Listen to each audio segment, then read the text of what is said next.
She said it better than I ever could.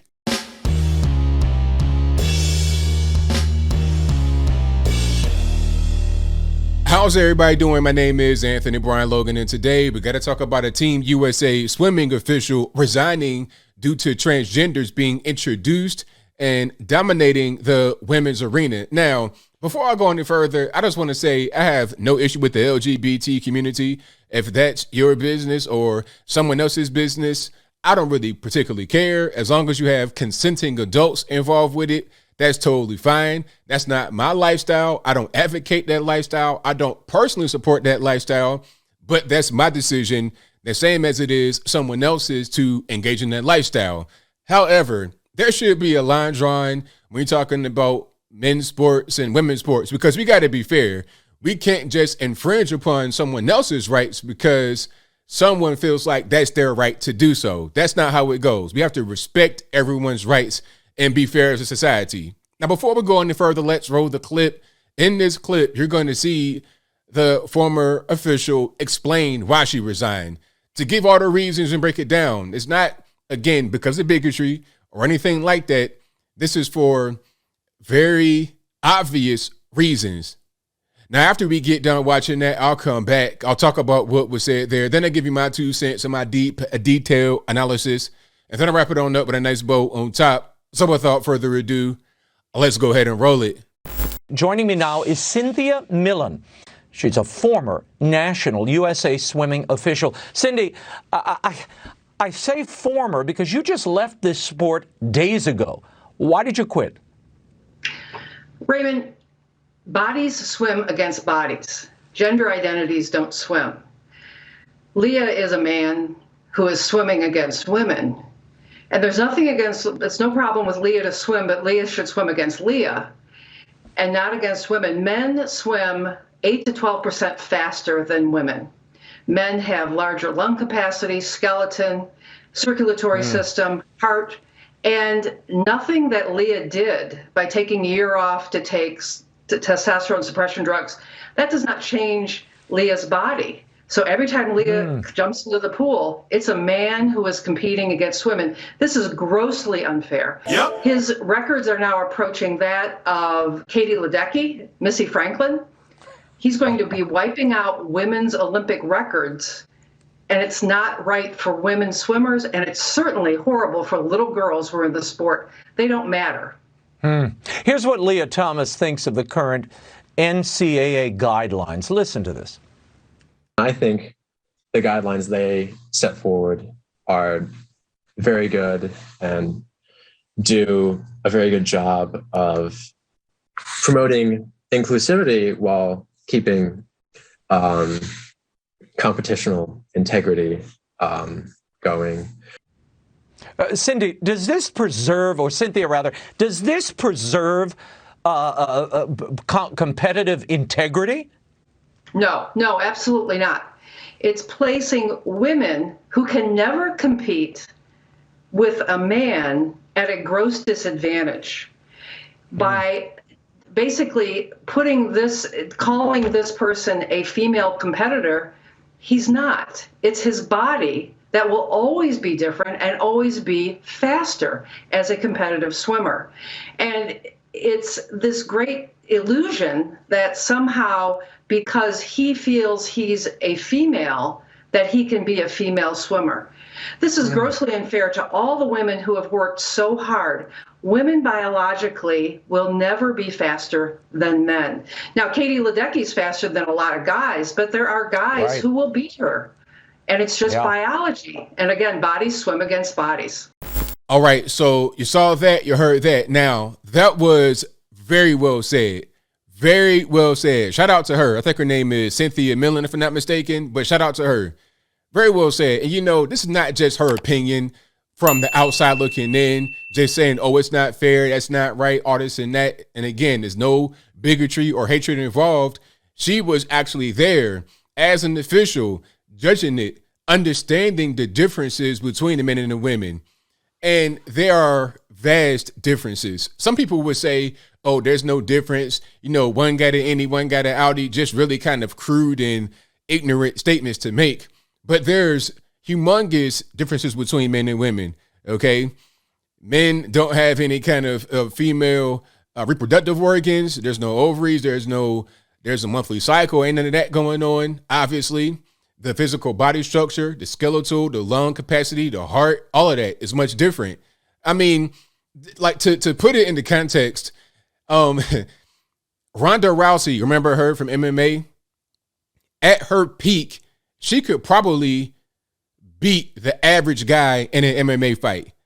I mean, I don't mean in the boxing match or anything like that, but I'm talking about the average guy who's not an athlete, who is not trained, the average Joe off the street. So if you go to Food Line right quick and pick up some random dad and some board shorts and flip-flops and put him in the ring, he probably would lose against Ronda Rousey because Ronda Rousey is trained for that every day. That's how she makes her money. She's a trained fighter. Most trained fighters, regardless of male or female, are going to be able to beat the average person just walking around the street. That's just kind of how it is.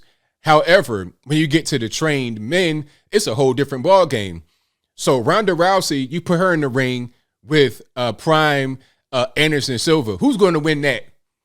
Who's going to win that fight? Or a Rampage or one of these guys, even the Kim Shamrock, who was a wrestler and then became MMA or vice versa. Like, who's going to win that fight? And don't you dare put her in there with Mike Tyson. It's impossible. There's no way that even the top ranked woman in some kind of, physical combat sport could ever beat the top ranked man in the combat sport. It's impossible because of the physical body differences that biology gives you.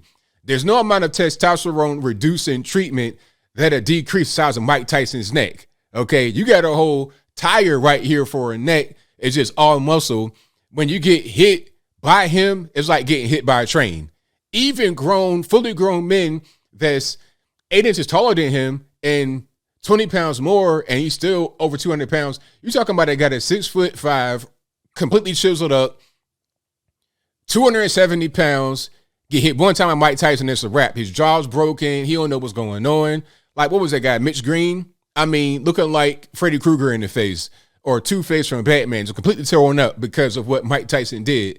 Imagine if you did that to a woman. We've already seen that happen in MMA with that one person, the trans fighter, who wasn't even a good fighter, but went there and it was breaking people's skulls. Fallon Fox, I think the person's name was. We've already seen it. We know that men are bigger, stronger, and faster than women. That's not a statement of hate. That's not me trying to attack women. This is just biology. Just like it's not hatred for me to say that men cannot produce a baby. All right. It's impossible for a man to carry a baby. It just is not going to happen. No matter how hard you try or whatever you say about identity, that's not going to happen. Now, you could still have an identity that is trans and compete in sports. That's totally fine. This person, I think their name is Leah Thomas now.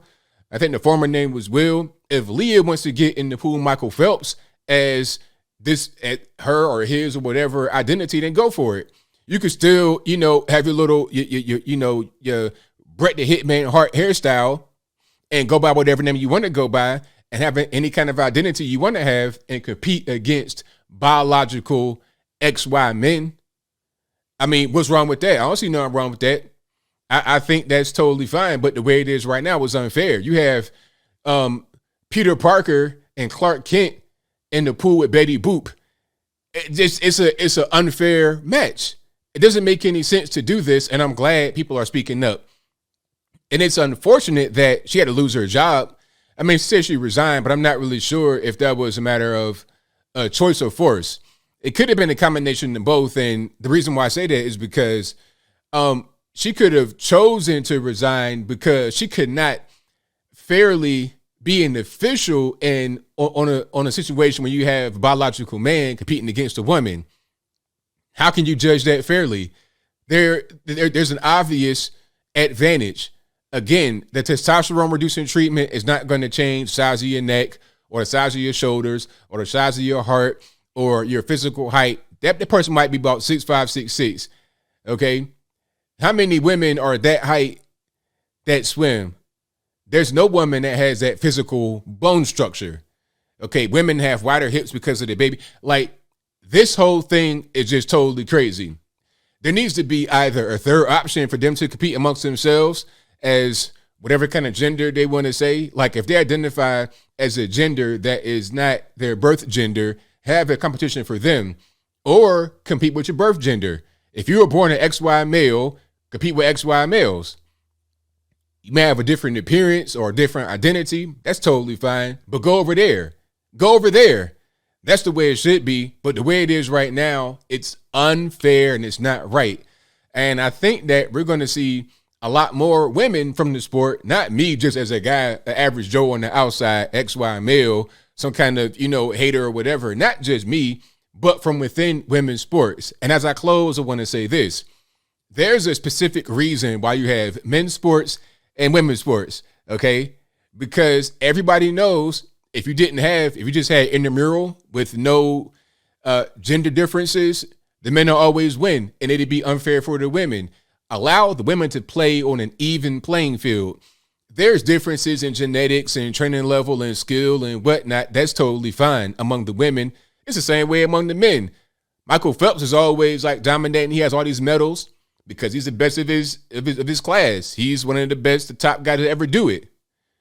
Okay? But if the men competed with the women, every man would be Michael Phelps. You understand what I'm saying? Because all of them would dominate. No women will be able to get up there at all.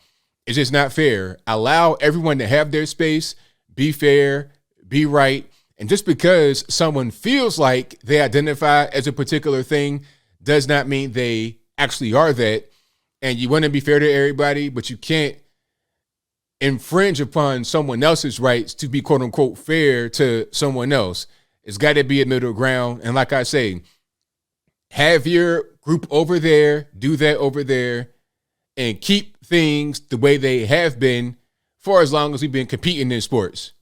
But I think I'll leave that right there for now. And what say you? How do you feel about this official resigning due to the trans athlete movement? You have biological XY men becoming women and competing against women. Whatever your thoughts are, please let me know in the comments below. You guys know where I'm at with it. I've always been against this. This is really crazy, unfair, ridiculous. I support women and I support men. Men, let's have our spaces. Let's compete amongst each other. Let's be fair to the women. And women, same thing. You have your spaces. Be fair to yourselves. Be fair to the men. And have that be that. It's not about trying to quote unquote segregate. They want to put that out there. Oh, this is racism all over again. It's not segregation. It's nothing like that. It's about fairness and allowing people to have the opportunity to shine in an even playing field, or at least as even as physically possible. But whatever your thoughts are, please let me know in the comments below. And that's all I got to say for this video. If you like what you heard, please comment, rate, share, and subscribe. Peace.